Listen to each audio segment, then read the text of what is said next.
Assalamualaikum warahmatullahi wabarakatuh. Perkenalkan, nama saya Nazwa Khairunisa Maharani dengan NIM A1C222042. Saya berasal dari kelas R003, Program Studi Pendidikan Matematika Universitas Jambi. Baiklah, kali ini saya akan membahas tentang jihad, radikalisme, dan muslim moderat. Yang pertama, jihad. Jadi, jihad di sini saya akan membahas tentang konsep jihad, makna jihad, dan pembagian jihad. Langsung saja yang pertama adalah pengertian jihad secara umum dan secara khusus. Jadi, menurut Abdurrahman bin Hamad Ali Imron, jihad umum merupakan seorang muslim bersungguh-sungguh dalam menggapai sesuatu yang bisa mendekatkan dirinya kepada Allah SWT, serta menjauhkan diri dari apa saja yang dilarang oleh Allahnya. Jadi maksudnya di sini jihad umum ini adalah membuat kita menjauhkan diri dari apa saja yang dilarang oleh Allah dan mendekatkan kita kepada Allah. Kemudian lanjut yang kedua, jihad khusus. Jihad khusus merupakan memerangi kaum kafir dalam rangka menegakkan kalimatullah atau syariat Allah SWT. Definisi yang diberikan Abdurrahman ini menunjukkan bahwa pengertian jihad secara umum adalah segala perbuatan seseorang muslim yang dilakukan dengan segenap kemampuan dan kesungguhannya untuk mencapai ridha Allah. Kemudian lanjut. Jadi di sini jihad bukan mempunyai dua makna itu tadi saja. Jihad ini juga mempunyai macam-macam makna lagi. Yang pertama, jihad bermakna perang. Yang kedua, jihad bermakna moral. Dan yang ketiga, jihad bermakna dakwah. Yang pertama, jihad bermakna perang. Pengertian jihad sebagai perang dapat kita lihat pada surat Al-Tahrim ayat 9. Dalam tafsir Al-Maraghi disebutkan bahwa kata jihad di sini mengandung 3 makna. Yang pertama, jihad dengan pedang saif. Yang kedua, jihad dengan argumentasi atau hujah. Dan jihad dengan dalil atau burhan.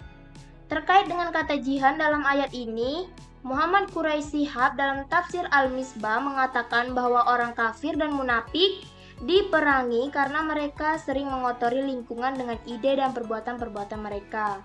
Dengan penjelasan selanjutnya, ia mengatakan perang terhadap orang kafir dan munafik dalam ayat ini adalah dengan hati, lisan, harta, jiwa, dan kemampuan apapun yang dimilikinya. Kemudian yang kedua, jihad bermakna moral. Adapun pengertian jihad sebagai jihad moral bisa kita jumpai dalam surat Al-Ankabut ayat 69. Menurut Yusuf Al-Qaradawi, jihad di sini adalah jihad moral yang meliputi jihad terhadap hawa nafsu dan jihad melawan godaan setan. Sehingga jihad perang tidak termasuk dalam ayat ini. Kemudian yang terakhir, jihad bermakna dakwah. Jihad dalam makna dakwah terdapat dalam surah Al-Nahl ayat 110. Terkait dengan ayat ini, Yusuf Al-Qaradawi berkomentar bahwa jihad dalam ayat ini adalah jihad dengan dakwah dan tablik, serta jihad dalam menanggung penderitaan dan kepayahan, sebagaimana yang dilakukan umat muslim di Makkah sebelum berhijrah ke Habasyah. Kemudian lanjut.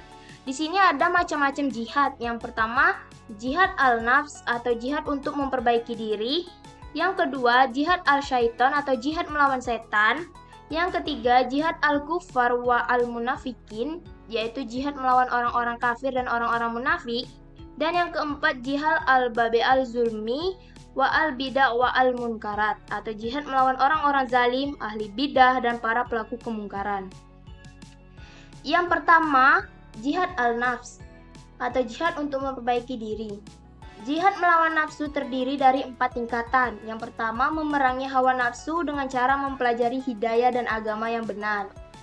Kemudian yang kedua, berjihad melawan hawa nafsu dengan mengamalkan ilmu yang telah dipelajari. Yang ketiga, berjihad melawan hawa nafsu dengan mengajak orang untuk mendalami ilmu dan mengajarkan ilmunya kepada orang yang belum mengetahui. Dan yang terakhir, berjihad melawan hawa nafsu dengan bersabar menghadapi kesulitan dalam berdakwah. Kemudian yang kedua, jihad melawan setan. Jihad melawan setan ada dua tingkatan. Yang pertama, berjihad dengan menolak apa saja yang disusupi oleh setan kepada hamba, seperti keraguan-keraguan. Artinya, manusia harus berusaha sekuat tenaga dalam menolak bisikan keraguan-keraguan yang dihembus oleh setan. Yang kedua, melawan setan dengan menolak segala keinginan syahwat yang merusak. Ini bermakna manusia dituntut untuk melawan godaan setan yang selalu memancing syahwat manusia. Kemudian yang ketiga, jihad melawan orang-orang kafir dan orang-orang munafik. Jihad melawan orang-orang kafir dan orang-orang munafik ini ada empat tingkatan, yaitu memerangi mereka dengan hati, lisan, harta, dan jiwa. Di sini dapat dipahami bahwa jihad melawan orang kafir tidak langsung dilaksanakan dengan menggunakan kekuatan senjata seperti jihad perang. Ada tahapan-tahapan yang dilakukan sebelum jihad perang dilaksanakan.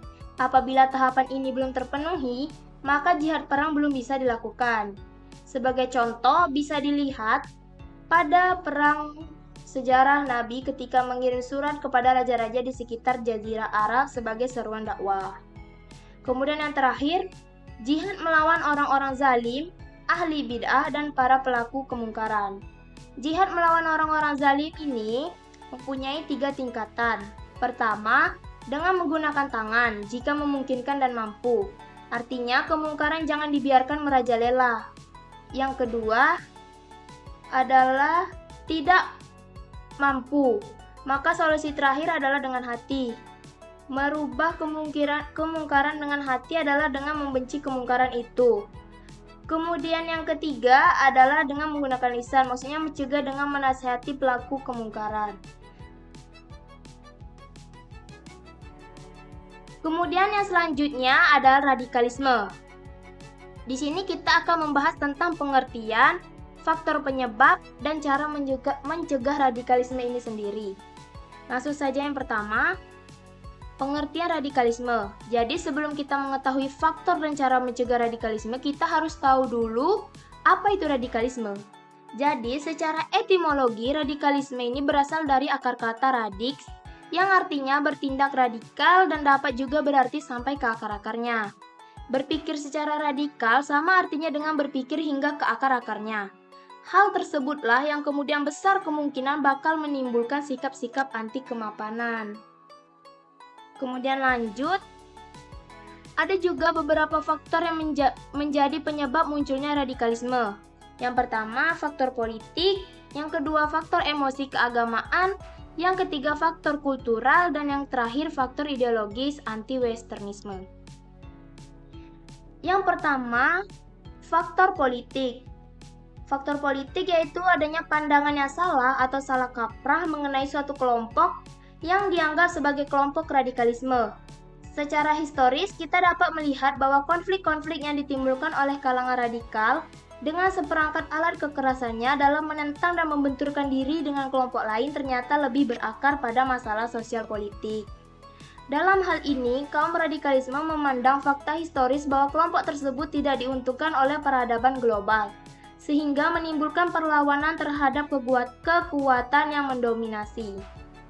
Kemudian lanjut yang kedua, faktor emosi keagamaan. Harus diakui bahwa salah satu penyebab gerakan radikalisme adalah faktor sentimen keagamaan. Termasuk di dalamnya adalah solidaritas keagamaan untuk kawan yang tertindas oleh kekuatan tertentu. Tetapi hal ini lebih dikatakan sebagai faktor emosi keagamaannya, bukan agamanya. Walaupun gerakan radikalisme selalu mengibarkan bendera dan simbol agama seperti dalih membela agama, jihad, dan mati syahid. Jadi faktor emosi keagamaan ini sebenarnya itu berasal dari individunya, bukan karena agamanya. Kemudian yang ketiga, faktor kultural.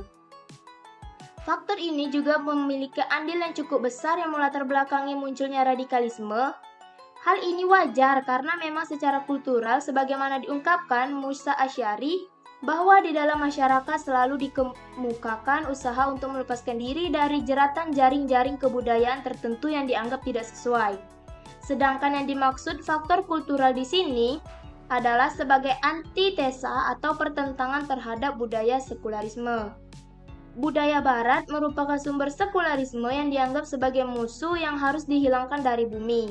Sedangkan fakta sejarahnya memperlihatkan adanya dominasi Barat dari berbagai aspeknya atas negeri-negeri dan budaya Muslim. Kemudian yang terakhir, faktor ideologis anti-Westernisme. Westernisme merupakan suatu pemikiran yang membahayakan Muslim dalam mengaplikasikan syariat Islam, sehingga simbol-simbol Barat harus dihancurkan demi penegakan syariat Islam. Walaupun motivasi dan gerakan anti-Barat tidak bisa disalahkan dengan alasan keyakinan keagamaan, tapi jalan kekerasan yang ditempuh kaum radikalisme justru menunjukkan ketidakmampuan mereka dalam memposisikan diri sebagai pesaing dalam budaya dan peradaban. Nah, jadi tadi kita sudah membahas faktor yang menjadi penyebab terjadinya radikalisme. Jika ada penyebab, tidak mungkin tidak ada cara untuk mencegahnya. Jadi di sini kita akan membahas cara mencegah aksi radikalisme. Cara mencegah aksi radikalisme ini ada 6. Yang pertama, memperkenalkan ilmu pengetahuan dengan baik dan benar. Yang kedua, memahamkan ilmu pengetahuan dengan baik dan benar. Yang ketiga, meminimalisir kesenjangan sosial. Yang keempat, menjaga persatuan dan kesatuan. Yang kelima, mendukung aksi perdamaian. Yang keenam, berperan aktif dalam melaporkan radikalisme dan terorisme.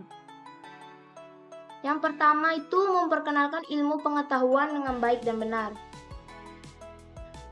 Pemahaman tentang ilmu pengetahuan ini harusnya sangat ditekankan kepada siapapun, terutama kepada generasi muda. Hal ini disebabkan pemikiran para generasi muda yang masih mengembara karena rasa keingintahuannya, apalagi terkait suatu hal yang baru seperti sebuah pemahaman terhadap suatu masalah dan dampak pengaruh globalisasi. Yang kedua, memahamkan ilmu pengetahuan dengan baik dan benar. Setelah memperkenalkan ilmu pengetahuan dilakukan dengan baik dan benar, langkah berikutnya ialah tentang bagaimana cara untuk memahamkan ilmu pengetahuan tersebut. Karena tentunya tidak hanya sebatas mengenal, pemahaman terhadap yang dikenalkan juga diperlukan. Kemudian yang ketiga, meminimalisir kesenjangan sosial. Apabila tingkat pemahaman radikalisme dan tindakan terorisme tidak ingin terjadi pada suatu negara termasuk Indonesia, maka kesenjangan antara pemerintah dan rakyat harusnya diminimalisir. Caranya adalah pemerintah harus mampu merangkul pihak media yang menjadi perantaranya dengan rakyat, sekaligus melakukan aksi nyata secara langsung kepada rakyat. Begitu pula sebaiknya rakyat terhadap pemerintah. Kemudian yang keempat, menjaga persatuan dan kesatuan. Sebagaimana kita sadari bahwa dalam sebuah masyarakat pasti terdapat keberagaman atau kemajemukan terlebih dalam suatu negara yang merupakan gabungan dari berbagai masyarakat.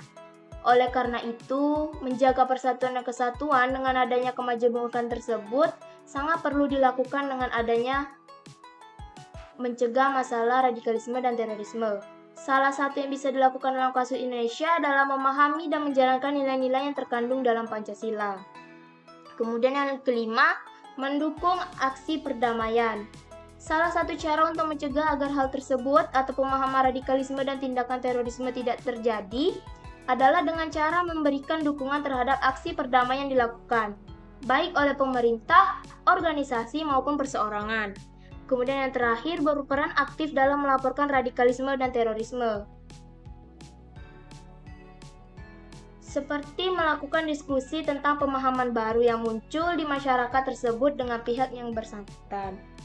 Kemudian ada 3 lagi, yaitu yang pertama meningkatkan pemahaman akan hidup kebersamaan, yang kedua menyaring informasi yang didapatkan, yang ketiga ikut aktif mensosialisasikan radikalisme dan terorisme. Kemudian lanjut yang ketiga dalam Muslim moderat. Di sini kita akan membahas makna moderat, makna Muslim moderat, dan karakteristik Muslim moderat. Yang pertama, sebelumnya kalian tahu tidak tentang moderat itu? Jadi menurut Salim 2012, moderat merupakan pandangan atau sikap seseorang yang cenderung ke arah pengambilan sikap dengan menggunakan jalan tengah. Tetapi menurut Syekh Yusuf Al-Qaradawi, moderat adalah salah satu karakteristik Islam yang tidak dimiliki oleh ideologi-ideologi lain, sebagaimana dijelaskan dalam Al-Quran surat Al-Baqarah ayat 243. Lanjut, Muslim moderat dapat didefinisikan sebagai pandangan seorang Muslim atau umat Islam terhadap suatu persoalan dengan selalu menghindarkan praktik-praktik yang radikal dan cenderung menyikapi segala sesuatu dengan mengambil jalan tengah. Apa ciri-ciri karakter Muslim moderat? Di sini ada dua karakteristik Muslim moderat. Yang pertama, pemahaman terhadap teks agama. Syariat Islam akan dipahami dengan baik manakala sumber-sumber ajarannya dipahami secara komprehensif. Ibnu Umar melihat mereka sebagai orang yang paling buruk yang mendistori Al-Quran. Dengan membaca ayat Al-Quran secara utuh, akan dapat disimpulkan bahwa kata jihad di dalam Al-Quran tidak selalu berkonotasi perang bersenjata melawan musuh, tapi dapat bermakna jihad melawan hawa nafsu dan setan. Kemudian yang kedua, menyikapi perbedaan pendapat. Pada dasarnya, Islam moderat akan banyak mengambil simpati di hati masyarakat karena mereka merindukan ajaran Islam yang damai hidup rukun, memahami perbedaan serta Al-Quran dijalankan dengan benar. Oleh karenanya, perbedaan dan keragaman dalam menafsirkan ajaran agama adalah fakta yang harus diakui. Mungkin itu saja penjelasan saya tentang radikalisme, Muslim moderat, dan jihad. Apabila ada kekurangan, saya mohon maaf dan saya pamit undur diri. Wassalamualaikum warahmatullahi wabarakatuh. Terima kasih.